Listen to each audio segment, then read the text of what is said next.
अस्सलामुअलैकुम नाज़रीन, शान टीवी की स्पीड न्यूज़ में आपका इस्तकबाल है। मैं अफरा जबील।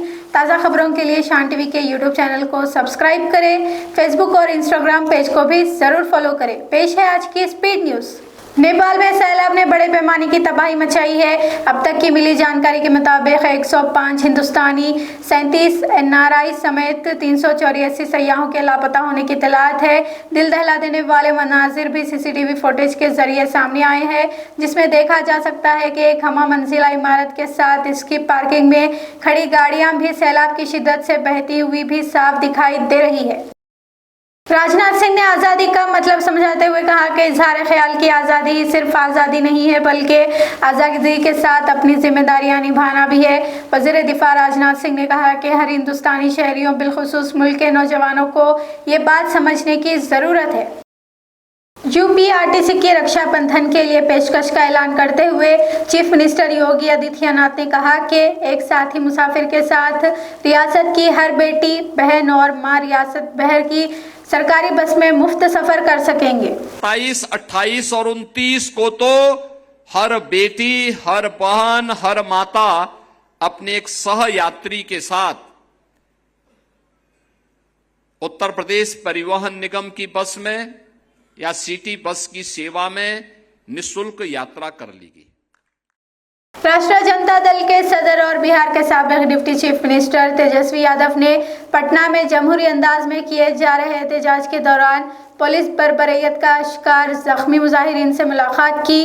तेजस्वी यादव ने कहा कि जख्मियों को अस्पताल लाने के बाद भी घंटों तक उनका इलाज नहीं किया गया। समाजवादी पार्टी लीडर और उत्तर प्रदेश के मीनपुर से रुकने पार्लियामेंट लोकसभा डिंपल यादव ने कहा कि हम समाजवादी पार्टी के सदर अखिलेश यादव का शुक्रिया अदा करते हैं, जिन्होंने हमें तलबा तहरीक में हिस्सा लेने की इजाज़त दी। इस तहरीक ने हमें ताकत दी, हुकूमत बच्चों के आगे हार गई। समाजवादी पार्टी लीडर कपिल सिब्बल ने मुख्तलिफ उमूर पर मीडिया से बात की। सिब्बल ने मगरबी बंगाल में हुए SIR, राजस्थान में स्कूलों की हालत jar, chief justice of India को सुप्रीम कोर्ट के बरसर खिदमात, जजों की जानिब से तहरीर करदा मकतूब और दीगर उमूर पर बात की। जब SIR की शुरुआत हुई तो हमने बहुत विरोध किया। इस तरह से SIR हो रहा है, उससे मुझे ऐसा लगता है और हमें ऐसा लगता है कि किसी तरीके से चुनाव का मैनिपुलेशन हो रहा है और सरकार की साझेदारी इलेक्शन कमीशन के साथ है और उनकी सरकार के साथ है। खैर, वो तो हम बाजी हार गए और सुप्रीम कोर्ट ने विश्वास रखा चुनाव आयोग पे और कहा कि जितने लोग रह गए हैं कोई बात नहीं, हमने ट्राइब्यूनल बिठा दिए और ट्राइब्यूनल तय करेगा कि क्या होना है क्या नहीं होना।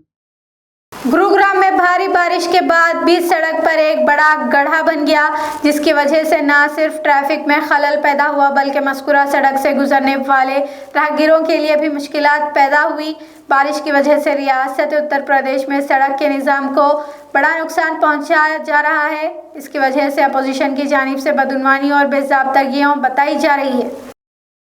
बिहार के भागलपुर में दरिया गंगा में एक कश्ती उलटने का वाकया पेश आया है। बताया जा रहा है कि मज़कूरा कश्ती में 21 लोग सवार थे, जिसमें 19 लोगों अपनी जान बचाकर किनारे पर पहुंच गए, जबकि 2 लापता बताए जा रहे हैं। तफसीलात के मुताबिक कश्ती में सवार मजदूर रियासती वजीर बुलो मंडल के गाँव में ड्रेजिंग के काम के लिए कश्ती में रेत के बोरियां ले जा रहे थे। वजन ज़्यादा होने की वजह से कश्ती मुतज़लज़ल हो गई। तवाज़ुन बरकरार रखने के लिए कश्ती में मौजूद बोरियों को गंगा नदी में फेंकना शुरू किया, मगर इससे तवाज़ुन में बिगाड़ आया और कश्ती उलट गई।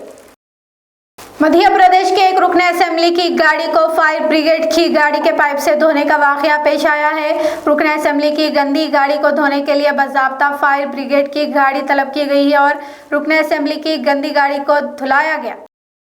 बिहार के पटना में तलबा के एहतजाजी मुजाहरे के दौरान एक 6 साला जैन अल्फा सारे एहतजाज का रुख अपनी तरफ मोड़ लिया। मज़कूरा नौनिहाल चीफ मिनिस्टर सम्राट चौधरी से इस्तीफ़ा की मांग कर रहा है, जबकि मुजाहिरीन पर लाठियां चलाने वाले पुलिस एहलकारों के खिलाफ भी कार्रवाई का मुतालिबा उसने किया है। पुलिस ने 6 साला नौनिहाल को भी नहीं बख्शा और गिरफ्तार कर लिया। बाद अज़ा पुलिस हिरासत में लेने की बात से इनकार भी कर रही है। हम इसीलिए पुलिस को पकड़े थे कि हमको जवाब चाहिए कि आदेश किसने दिया था। ये माथा फट गया, छात्र का आंदोलन हो रहा था तो क्या ये साधु मुख्यमंत्री से बच्चा भी नहीं संभलता, तो इस्तीफा दे देना, किसी का आप माता पढ़वा दीजिएगा। उत्तर प्रदेश पुलिस ने चेकिंग के दौरान एक नकली ओएसडी का पर्दाफाश किया है। बताया जा रहा है कि पुलिस ने जेर हिरासत नकली ओएसडी मोहसिन खान एक जालसाज है। नकली ओएसडी की तहवील से एक कार्ड जिस पर सुर्ख बत्ती लगी हुई है के एक वॉकी टॉकी ओएसडी कार्ड के अलावा एक आईफोन भी पुलिस ने जब्त कर लिया है।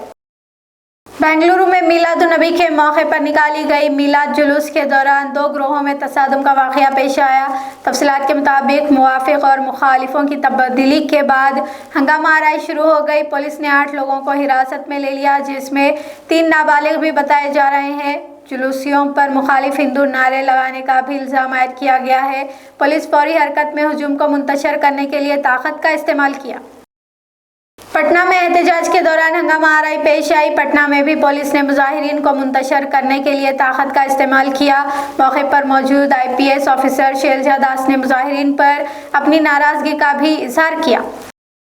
रक्षाबंधन से कबल उत्तर प्रदेश पुलिस ने एक और मिलावटी मिठाई तैयार करने वाले यूनिट पर छापा मारकर 900 किलोग्राम चने की मिठाई को जब्त कर लिया है।